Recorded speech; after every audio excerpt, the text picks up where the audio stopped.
વિછિયા પંથકની અંદર 5 વર્ષની બાળકી સાથે દુષ્કર્મની ઘટના સામે આવી છે। બાલ વાટિકામાં અભ્યાસ કરતી બાળકી સાથે દુષ્કર્મ આચરવામાં આવ્યું છે। વિછિયાની ક્રિષ્ના સ્કૂલની બસ ચલાવતા ડ્રાઈવરે બાળકી પર દુષ્કર્મ આચર્યું।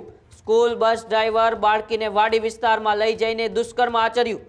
સ્કૂલ બસના ડ્રાઈવરે 8 દિવસમાં 2 વાર બાળકી પર દુષ્કર્મ આચર્યું। બાળકીએ ઘટના પરિવારને જણાવી તો સૌ ચોંકી ગયા હતા।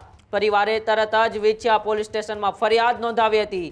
પોલીસે આરોપી ડ્રાઈવર સામે પોક્સો એક્ટ હેઠળ ગુનો નોંધીને અત્યારે આગળની કાર્યવાહી પણ તેજ કરી છે। આરોપી કાળુ ચાવની પોલીસે ધરપકડ કરીને વધુ તપાસ પણ હાથ ધરી છે। 21 જાન્યુઆરીના વિછિયા પોલીસ સ્ટેશનમાં એક પોક્સોની ફરિયાદ આવેલ છે।